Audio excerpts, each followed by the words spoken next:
Hari ini kita akan sama-sama merenungkan firman Tuhan lebih dari yang dunia tawarkan. 今天我们要一起思考的一个主题，就是超越世界所能提供的。 Saya akan membacakan Matius pasal 4 ayat 1 sampai yang ke-6. Lalu penerjemah akan membacakan ayat yang ke-7 sampai dengan ayat yang ke-11.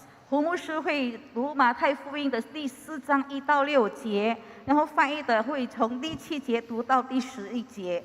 Demikian bunyi firman Tuhan. 神的话语这样告诉我们： Pencobaan di padang gurun. Maka Yesus dibawa oleh roh ke padang gurun untuk dicobai iblis. Dan setelah berpuasa 40 hari dan 40 malam, akhirnya laparlah Yesus. Lalu datanglah si pencoba itu dan berkata kepadanya, "Jika engkau anak Allah, perintahkanlah supaya batu-batu ini menjadi roti." Tetapi Yesus menjawab, "Ada tertulis, manusia hidup bukan dari roti saja, tetapi dari setiap firman yang keluar dari mulut Allah." Kemudian iblis membawanya ke kota suci dan menempatkan dia di bumbungan bait Allah.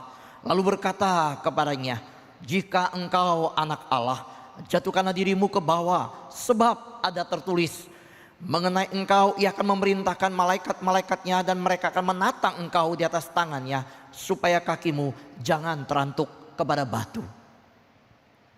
我们再看第7节，耶稣对他说：“经上又记着说，不可试探主你的神。”魔鬼又带他上了一座最高的山，将世上的万国与万国的荣华都指给他看，对他说：“你若俯伏拜我，我就把这一切都赐给你。”耶稣说：“撒旦退去吧，因为经上记着说，当拜主你的上帝，但要侍奉他。”于是魔鬼离了耶稣，有天使来侍候他。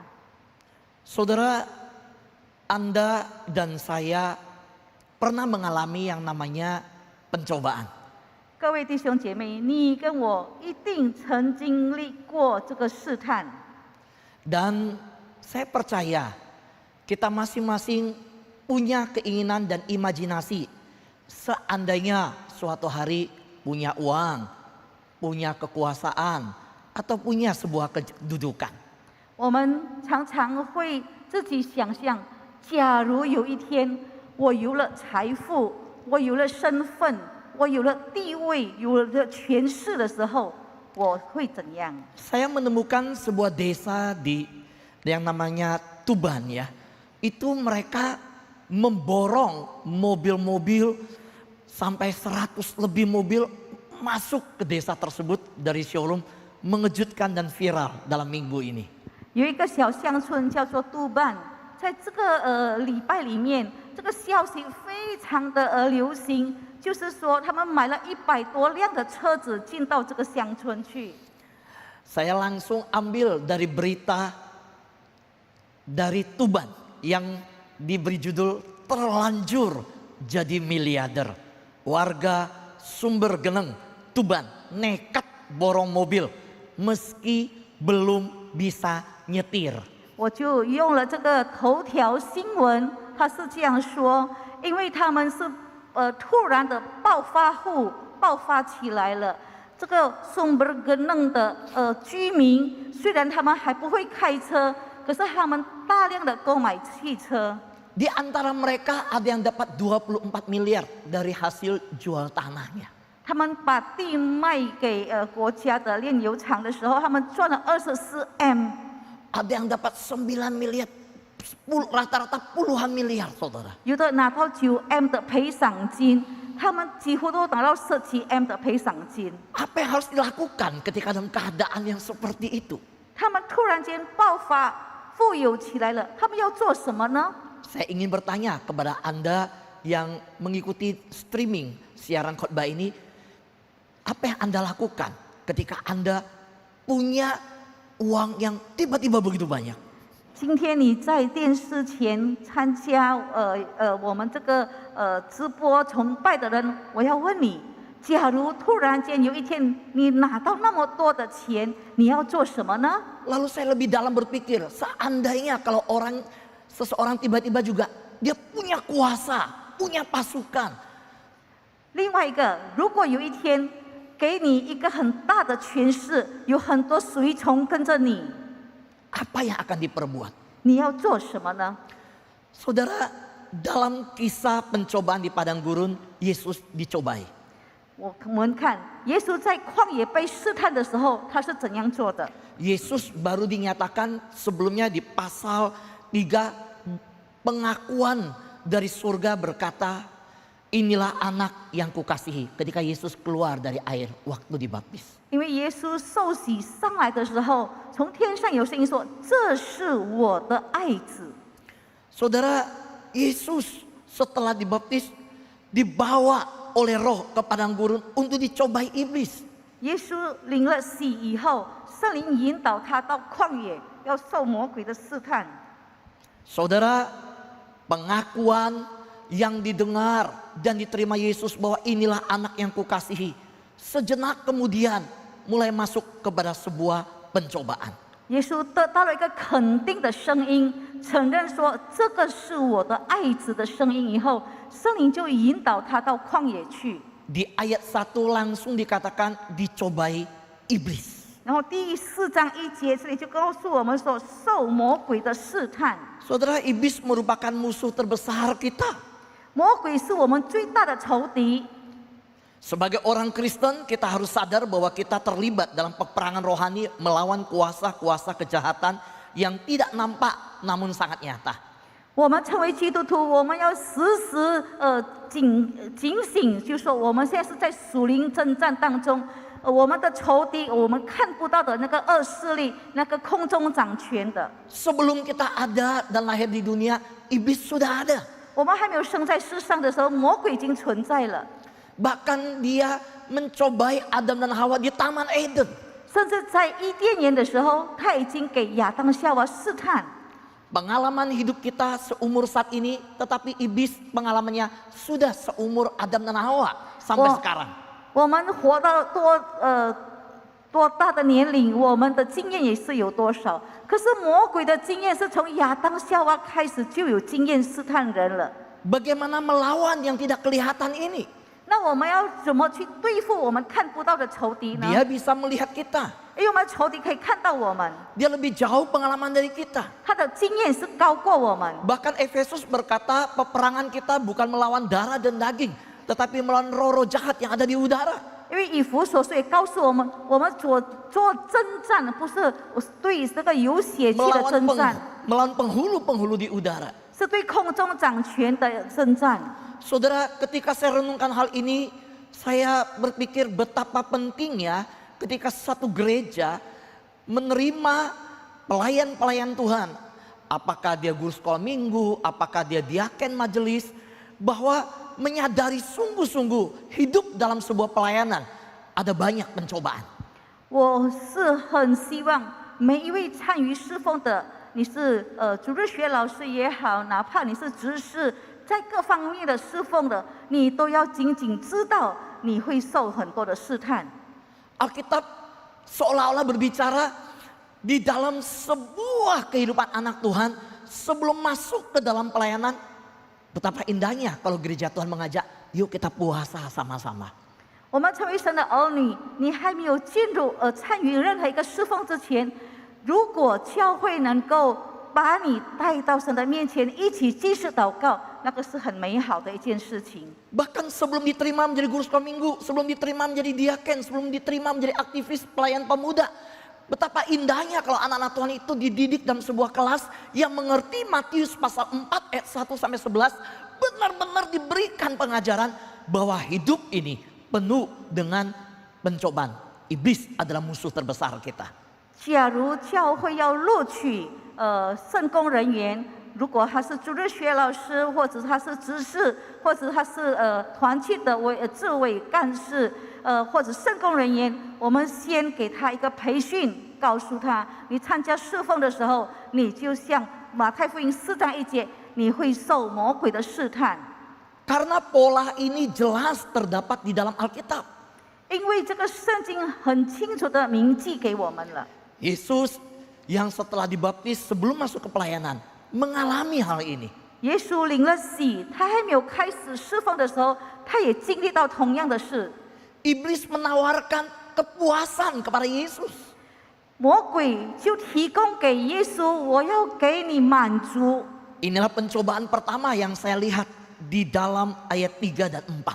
在第3、第4节里面，这个是第一次的试探。 Lalu datanglah si pencoba itu dan berkata kepada Yesus, "Jika engkau anak Allah, perintahkanlah supaya batu-batu ini menjadi roti." 那试探人的近前来，对他说：“你若是上帝的儿子，可以吩咐这些石头变成食物。” Yesus baru selesai dibaptis dan pada waktu baptisan jelas langit terbuka, suara Bapa berkata, "Ini anak yang kukasihi." Tetapi iblis berkata, "Jika engkau anak Allah." 我们看耶稣他领了洗以后，天上打开了，有圣灵降下来，仿佛鸽子对他说：“这是我的儿子，这是我的爱子。”可是魔鬼这个时候说：“你若是上帝的儿子， Perintahkanlah supaya batu-batu ini menjadi roti. 你可以吩咐这些石头变为食物。” Sebenarnya siapa yang memerintah siapa? 到底这个时候是谁吩咐谁做事情？ Jika Yesus anak Allah, harusnya Yesus yang memerintah. 如果耶稣是神的儿子，当然是耶稣有权利吩咐人。 Tapi begitu liciknya iblis, 我们看魔鬼那么狡猾， kalau Yesus mengubah batu menjadi roti, 如果耶稣那时候把石头变为食物的话， Yesus masuk satu jebakan. Yesus sedang diperintah iblis untuk melakukan itu. 所以耶稣那时候就上了圈套，耶稣是受魔鬼的吩咐了。 Dan iblis menyelubungi perintahnya itu dengan sebuah tawaran kepuasan. 魔鬼他这个吩咐呢，他隐藏在提供给耶稣一个满足。 Siapakah yang harus diikuti perintahnya oleh Adam dan Hawa? 亚当夏娃那时候他们要聆听谁的吩咐呢？ Ya, Allah yang menciptakan mereka. 应该那时候他们要聆听创造他们的天父上帝。 Tapi lihatlah betapa liciknya iblis di Taman Eden. 可是我们看在伊甸园的时候，魔鬼是何等的狡猾。 Akhirnya Adam dan Hawa bukan mengikuti perintah Allah, 结果亚当夏娃他们没有跟随上帝的命令， dengan pencobaan yang dibalut dalam sebuah kepuasan yang ditawarkan, enak dilihat, sedap kalau dimakan. Iblis akhirnya bisa membuat Adam dan Hawa mengikuti perintah iblis. 因为魔鬼的命令，它隐藏在一个提供给他们看这个食物又美好又好吃，让他们在这个时候就下到魔鬼的圈套了。 Berapa banyak anak muda, berapa banyak pelayan Tuhan, berapa banyak pemimpin-pemimpin dalam kerohanian berkata, "Aku ikut Tuhan, aku mau melayani Tuhan, aku dipanggil oleh Tuhan." 多少个年轻人，多少个领袖，多少个传道牧师说：“我要跟随主，我要跟随主的带领，我要听从主的命令。” Kalau Tuhan yang memanggil, kalau Tuhan yang memerintah dan perintah itu diikuti, kenapa di dalam perjalanan engkau mengundurkan diri ketika terjadi ketidakpuasan di dalam pelayanan? 如果是神呼召你，是神命令你去做神的仆人，为什么你在释放的时候，你碰到你不满的事情，你就违背上帝呢？ Kalau engkau berkata Tuhan yang berbicara dan memanggil aku dalam hati ini untuk mengikuti Tuhan. Mengapa sebagai anak muda ketika engkau tidak puas dengan musik gereja, engkau tidak puas dengan tata liturgi gereja, engkau bukan tetap tunduk pada perintah Tuhan. 如果你说是神呼召了你，是神要你跟随他，你是成为年轻人，你看到这个教会的音乐是这样子的，你看教会的礼仪是这样子的啊，你说我离开了上帝好了。 Saudara, iblis tahu kapan dengan tepat waktunya untuk mencoba Yesus. 因为魔鬼他清楚知道，抓紧时机，什么时候是最适合的时机来试探耶稣。 Kalau saudara perhatikan ayat di situ berkata, 如果你看我们马太福音第4章的经文这样告诉我们， akhirnya laparlah Yesus. 后来耶稣就饿了。 Iblis tahu apa yang Yesus butuhkan. 这个时候魔鬼知道耶稣这个时候需要的是什么。 Iblis tahu waktu yang tepat untuk menyodorkannya. 魔鬼也知道什么时候他应该提供什么东西给耶稣。 Iblis tahu kapan engkau membutuhkan sesuatu yang engkau inginkan dalam masa pacaran kamu, sehingga engkau tidak sabar menunggu masa pernikahan itu dan diberkati di gereja tiba.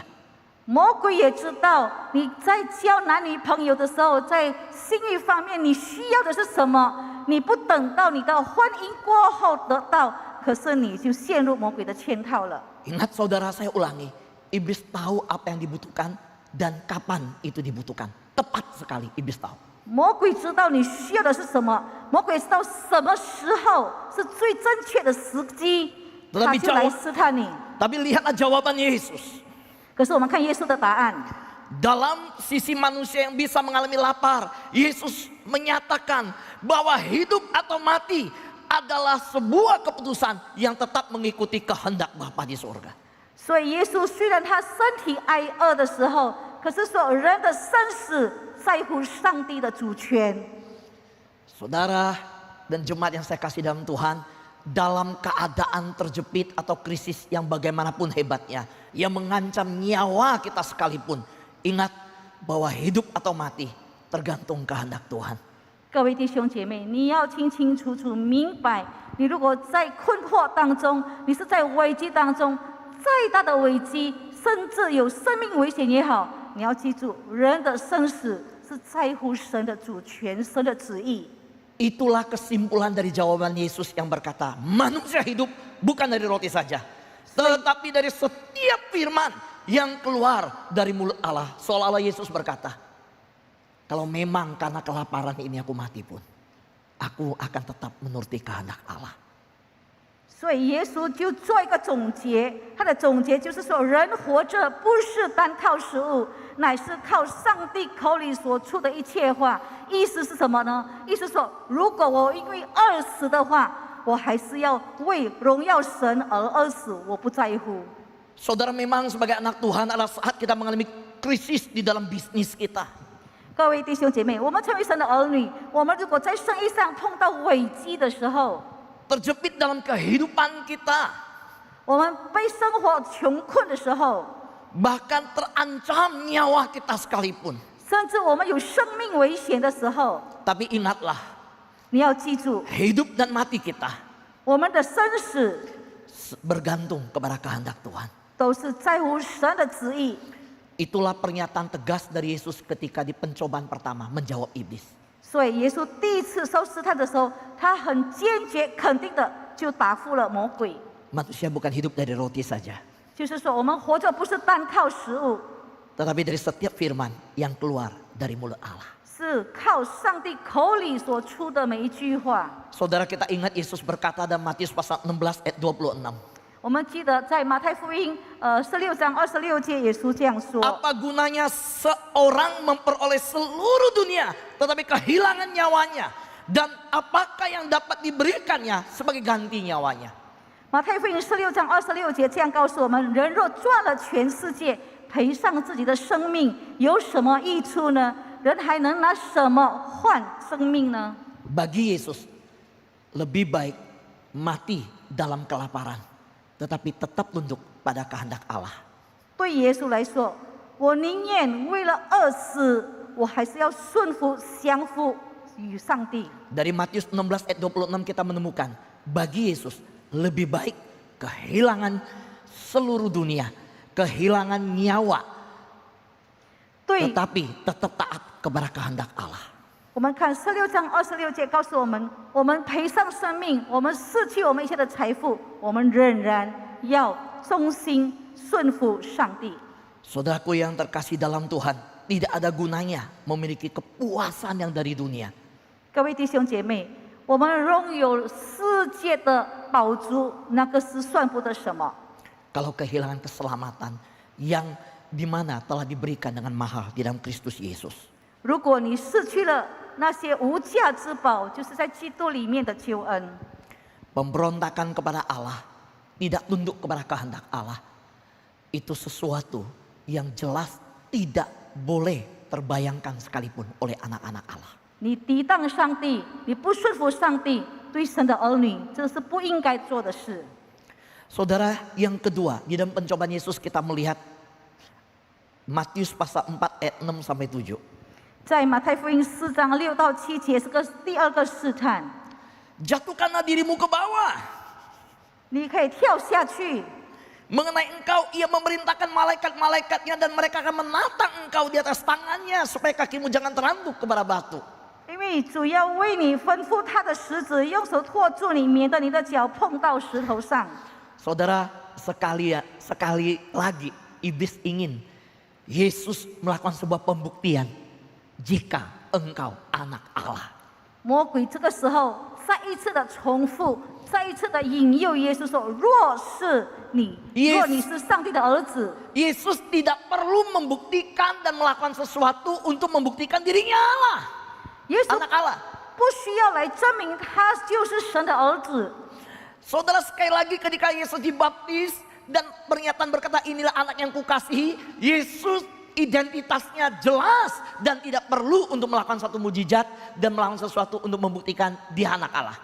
耶稣在受洗的时候，这个声音已经很肯定说：“这是我的爱子。”所以耶稣不需要再行什么神迹来证明他的身份是神的儿子。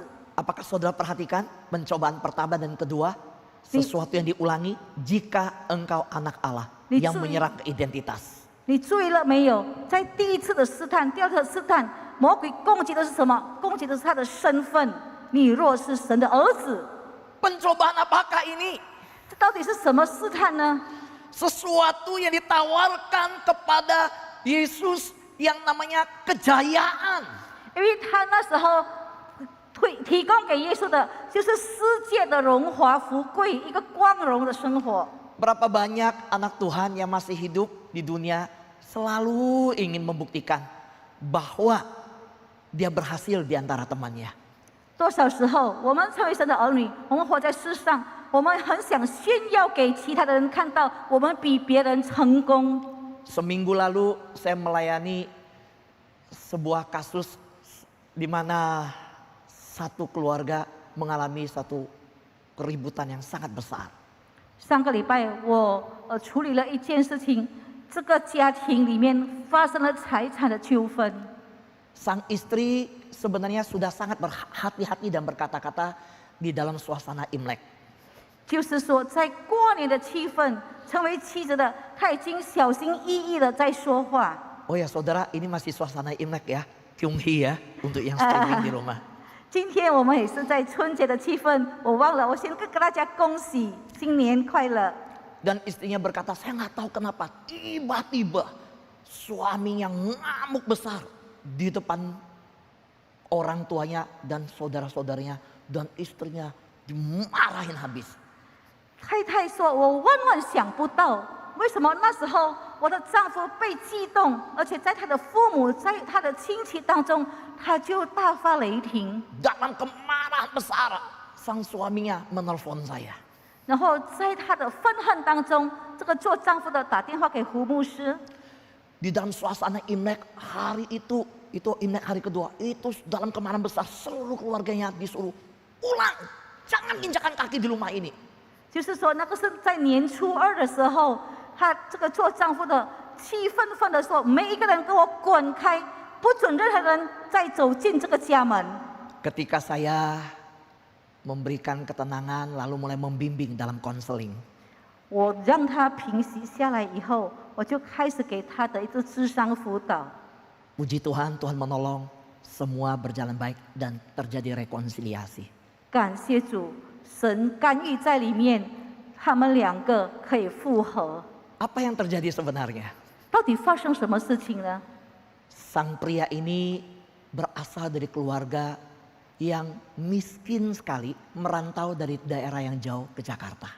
这个做丈夫的，他的家境是非常清寒贫穷的，而且他们是旅居来耶加达谋生。 Waktu masa remajanya di kampung halaman, keluarganya pernah dihina oleh tetangga, miskin, gak punya apa-apa.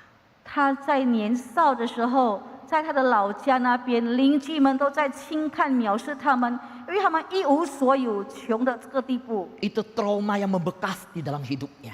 所以这个阴影还在他的心中。 Dia bekerja keras di Jakarta. 所以在雅加达，他奋斗的努力工作， Dia bangun rumah di Jakarta. 他刻苦耐劳的建房子， Dengan bangga dia angkut saudara-saudaranya dan kedua orang tuanya dari desa yang terpencil itu pindah ke Jakarta. 所以他觉得很光荣、很自豪的把他的家人、把他的亲人从那个老家带到雅加达，移居雅加达。 Dia berhasil membeli satu rumah lagi untuk keluarga papa mamanya tinggal. 他甚至能够买一栋房子让他的父母亲居住。 Hari itu, hari kedua ketika seluruh keluarga besarnya ini datang ke rumah dia. 所以这个时候是年初二，大家庭都集合在他的家里。 Istrinya tidak punya maksud untuk merendahkan.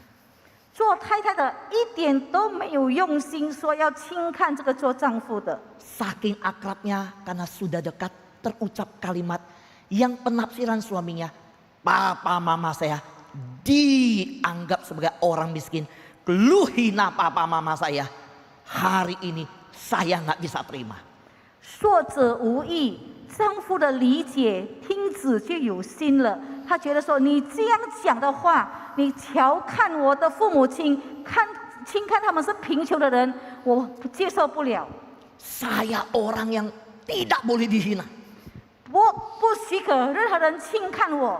Saya sudah membuktikan saya berhasil, saya berjaya.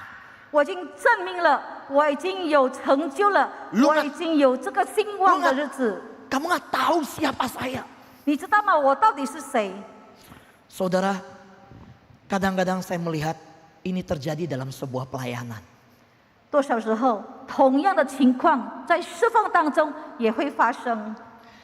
Kalau gereja lain sound systemnya lebih bagus, 如果别的教会它的音响那么好， gereja berlomba-lomba ingin sound system yang lebih baik. 那么各个教会就说我们什么时候改善我们的音响设备？ Dalam pelayanan-pelayanan seringkali hal-hal seperti pembuktian ingin dicapai dan terus dilakukan. 所以我们在释放当中，我们也是很想得到某个成就，很想证实给人家看我们有什么成就。 Saudara perhatikan baik-baik. Pencobaan ini justru terjadi ketika Yesus berdiri di bumbungan bait Allah. 所以你看，这个时候耶稣是站在圣殿的高顶上，魔鬼就试探他。 Sebuah penawaran untuk mendemonstrasikan kekuasaan kepada dunia.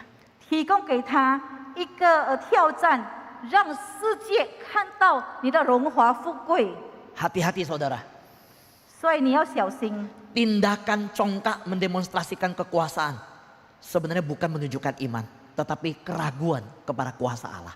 如果你那时候受引诱，你就很骄傲，你很想证明，那时候你不是在对上帝有信心了，可是你在怀疑上帝不够。 Kadang mempertontonkan kekuasaan bukan terjadi di dunia luar.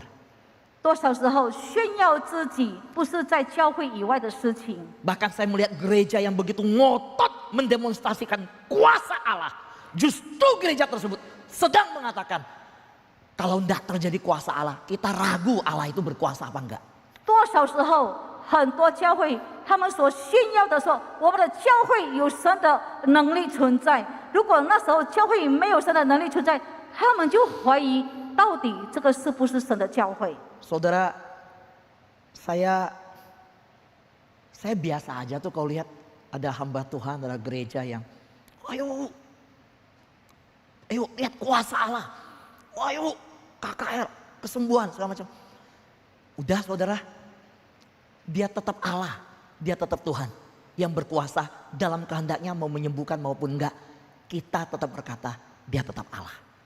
多少时候我看到的教会就是说，我们来做医病的布道大会，我们来做带领人看到神迹奇事的一个聚会。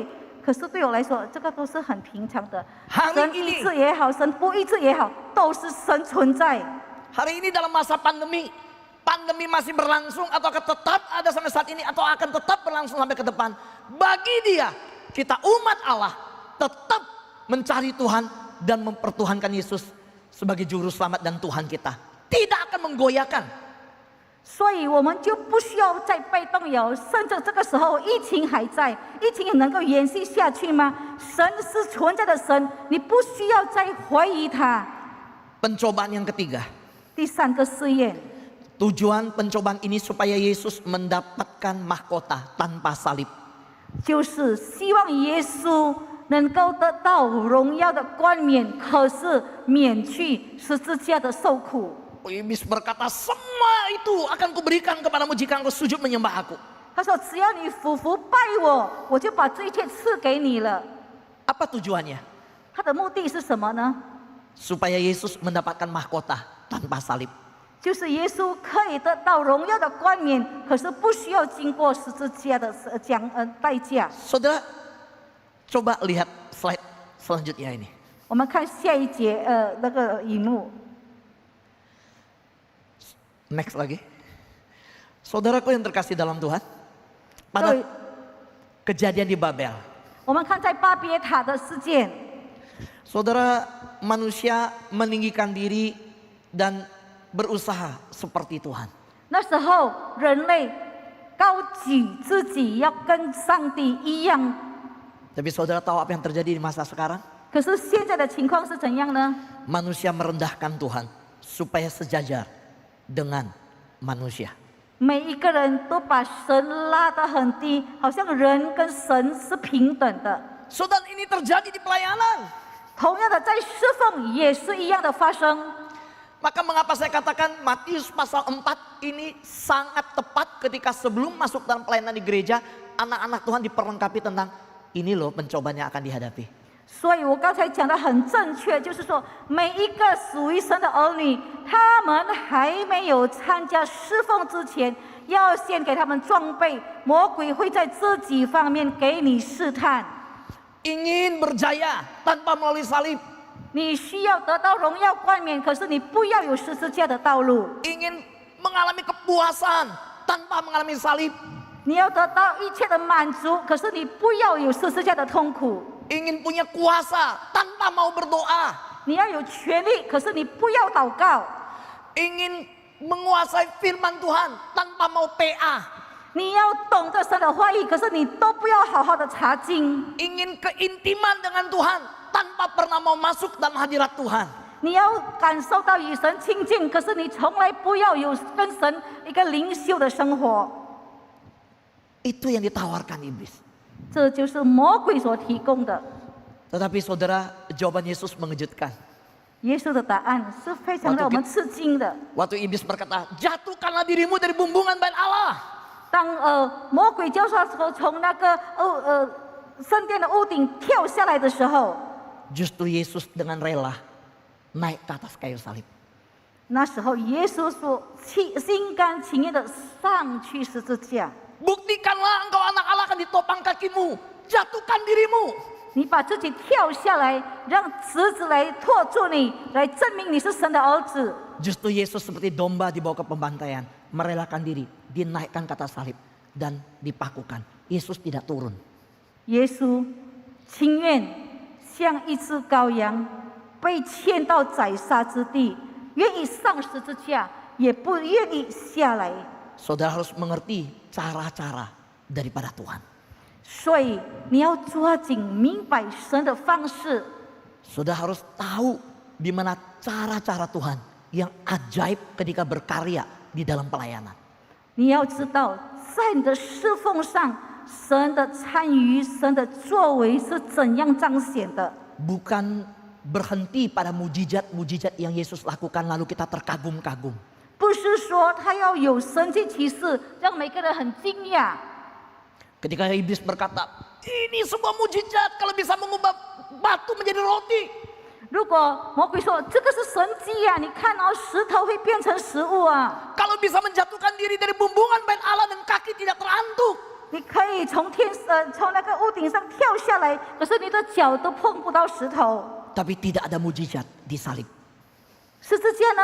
哪里有神迹呀、 Pada hari di salib tidak ada di mana kuasa dipertontonkan di sana.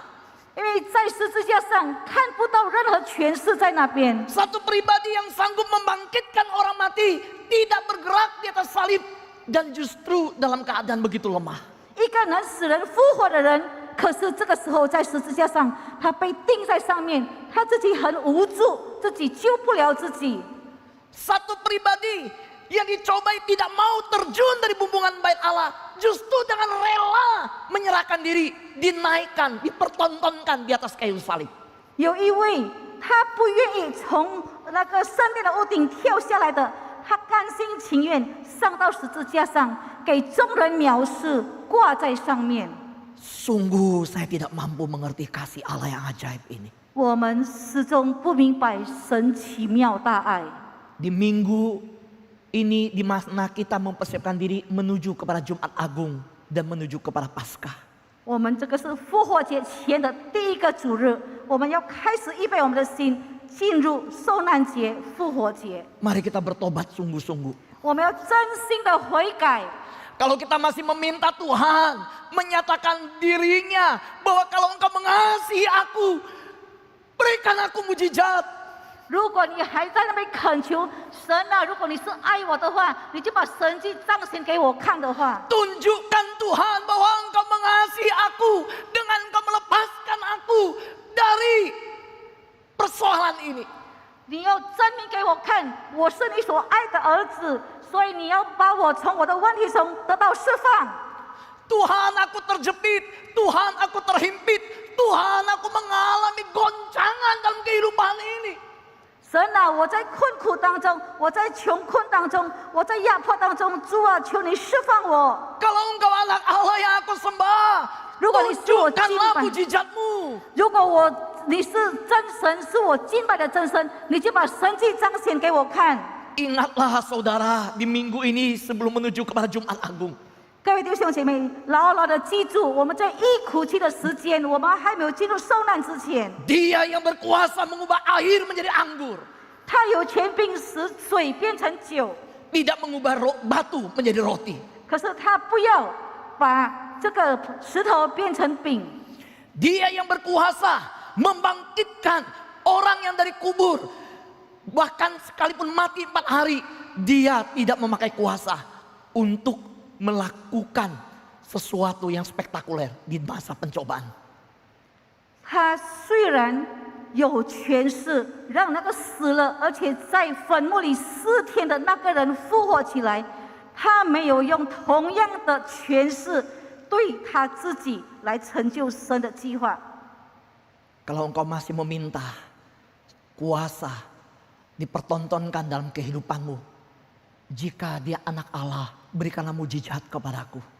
如果你这个时候还要求上帝在你的身上彰显神的大能，来证明他是神的儿子的话， Cukuplah sudah mujizat ketika anak Allah menyerahkan dirinya di atas kayu salib. Itulah mujizat yang terbesar bagi umat manusia. 我告诉你，当主耶稣在十字架上愿意为人类成就救恩救赎工程的时候，那个神迹够了，不需要别的神迹了。 Karena salib kita diselamatkan. 因为十字架，我们得到救恩； Karena salib kita semua beroleh hidup yang kekal. 因为十字架，我们每个人得到永生。 Apa yang dunia bisa tawarkan kepada saudara dan saya 世界能够提供你、提供给我什么东西呢？ tidak melebihi apa yang ditawarkan oleh sorga. 比不上天父、天堂所赐给我们的。 Apa yang telah ditawarkan surga untuk engkau dan saya. 天堂给你给我的提供什么呢？ Ketika Yesus naik ke atas kayu salib dan mati di sana. 就是给我们得到当主耶稣上十字架上为我们付出的， Melebihi segala-gala yang dunia tawarkan untuk 超 saudara dan 乎 saya. 世界所能供应给我们的。 Amin. 阿门。 Mari kita tundukkan kepala. 我们低头祷告， Kita berdoa. Bapa di dalam surga. 在天上的阿爸父上帝， Terima kasih engkau membuat kami terpukau dengan karya salibmu. 我们看到你是十字架的救赎大功的时候，我们非常的惊讶。 Engkau yang punya kuasa, kejayaan, kemuliaan, kehormatan. 你有权势，你有荣耀，你有你的大能。 Engkau merelakan diri naik ke atas kayu salib mati demi kami. 你心甘情愿上十字架，为我们的罪而死。 Sungguh Tuhan, karyamu di salib mempesona hidup kami. 你的十字架成就大功，已经让我们深深感受到。 Kami sungguh tidak mampu mengerti dalamnya kasih-Mu. Kami tidak mampu mengerti lebarnya, tingginya kasih Allah. 你的爱是无比的爱，是何等的长阔高深。 Kami hanya bisa terkagum-kagum dengan karya yang dari Bukit Golgota. 我们看到在各个他山上的爱，我们只有在那边惊讶。 Tolong kami ya Bapa. 主啊，求你帮助我们。 Ketika kami menghadapi pencobaan terhadap kepuasan hidup, kejayaan hidup, dan kekuasaan hidup. 当我们面对试探，给我们一个在满足方面，在才华炫耀方面，而且是在权力方面的引诱的时候， Kami ingat bagaimana Yesus melewati semuanya demi kami. 让我们经历到耶稣也是曾经走过这一切，而且他得胜了，是为了我们。 Kami mau mengikuti teladan Yesus saja. 我们今天要效法主耶稣给我们的榜样。 Terima kasih Tuhan untuk firman-Mu hari ini. 天父，为你今天所给我们聆听的话语，我们向你感恩。 Dalam nama Yesus kami berdoa mengucap syukur. Haleluya. 祷告感恩，奉靠主耶稣的名祷告，阿门，哈利路亚， Amin. 阿门。